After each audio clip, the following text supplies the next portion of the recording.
سے ڈرو اور سچوں کے ساتھ۔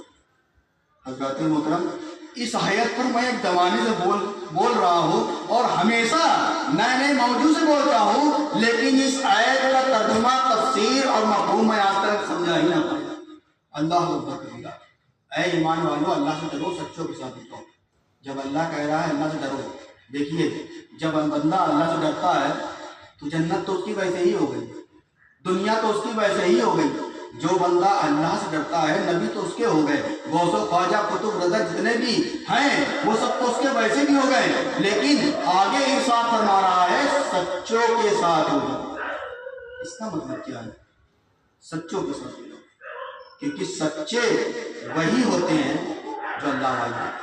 یعنی اللہ تبارک و تعالیٰ ارشاد فرما رہا ہے تم سرکار اعلیٰ حضرت کے چاہنے والے بن جاؤ، تم غوث اعظم کے چاہنے والے بن جاؤ، تم سرکار غریب نواز کے چاہنے والے بن جاؤ، تم مدار العالمین کے چاہنے والے بن جاؤ، تم مولا علی کے چاہنے والے بن جاؤ، تم ابوبکر صدیق رضی اللہ تعالیٰ کے چاہنے والے بن جاؤ، تم عمر فاروق رضی اللہ تعالیٰ کے چاہنے والے بن جاؤ، تم عثمان غنی رضی اللہ تعالیٰ کے چاہنے والے بن جاؤ، تم مولا علی رضی اللہ تعالیٰ کے چاہنے والے بن جاؤ، اور امام حسن حسین کے چاہنے والے بن جاؤ۔ جتنے بھی ولی اللہ ہیں، جتنے بھی انبیاء علیہ السلام ہیں، ان سے تم سچی محبت کرو گے تو دنیا بھی تمہاری سنور جائے گی اور آخرت بھی تمہاری سنور جائے گی، دنیا بھی تمہاری سنور جائے گی اور آخرت بھی سنور جائے گی۔ حضرات محترم، میں آپ کو سمجھانا یہ چاہ رہا ہوں، ہم آپ کو بتانا یہ چاہ رہے ہیں کہ ہم اہل سنت والجماعت مسلک اعلیٰ حضرت کے ماننے والے ہیں، ہم جو بزرگوں کے گستاخ نہیں ہیں، ہم نبی کے چاہنے والے ہیں، ہم ولی کے چاہنے والے ہیں، ہم غوث خواجہ رضا کے چاہنے والے ہیں۔ بے شک، سبحان اللہ، سبحان درود اللہ۔ شریف پڑھ لیجیے۔ اللہ رب اللہم صلی اللہ علیہ وسلم مولانا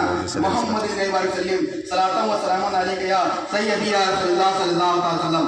حضرات محترم، آج کل کا دور بدل چکا ہے۔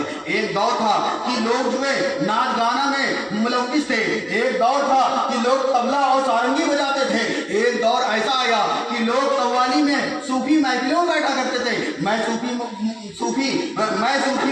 کی مخالفت نہیں کرتا ہوں، میں بھی صوفی محفلوں میں بیٹھتا ہوں، لیکن میں آپ کو بتانا چاہ رہا ہوں لیکن آج رنگ بدل چکا ہے، آج لوگ گانا سننے لگے ہیں اور آج لوگوں کا ماحول چینج ہو چکا ہے۔ لوگوں کے گھروں میں پہلے ٹیویاں ہو کرتی تھی، لوگ انٹینے کو چیک کیا کرتے تھے، کنیکشن ملایا کرتے تھے۔ ہم کہتے تو ارے بے وقوف، تو دھوپ میں جا کر کے کنیکشن ملا رہا ہے، کاش تم نے مصطفیٰ سے کنیکشن جوڑا ہوتا، سبحان اللہ، سے کنیکشن جوڑا ہوتا، کاش تم نے عمر فاروق سے کنیکشن جوڑا ہوتا، کاش امام حسن حسین سے کنیکشن جوڑا ہوتا تو تم جنت میں چلا گیا ہوتا، تو دنیا میں بھی کامیاب ہو گیا ہوتا اور آخرت میں بھی کامیاب ہو گیا۔ سبحان اللہ۔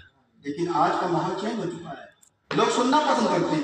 ہم کہیں جاتے ہیں بیان کرنے کے لیے تو زید بھائی تو یہ کہہ دیتے ہیں میاں تم تو جاتے ہو بیان کرنے اور نعت شریف پڑھنے لگتے ہو، جاتے ہو بیان کرنے تو مرتبہ شریف پڑھنے لگتے ہو۔ دیکھو میں ابھی آپ کے سامنے آیا ہوں اور صحابہ صاحب کہہ رہے ہیں ہمارے کہ آپ ہم کو کچھ منقبت سنا دیجیے، کچھ نعت شریف سنا دیجیے۔ یہ ایک محبت ہے، یہ محبت کی بات ہے۔ کسی کی زبان سے کچھ اچھا لگتا ہے سننا، کسی کی زبان سے کچھ اچھا لگتا ہے سنیے۔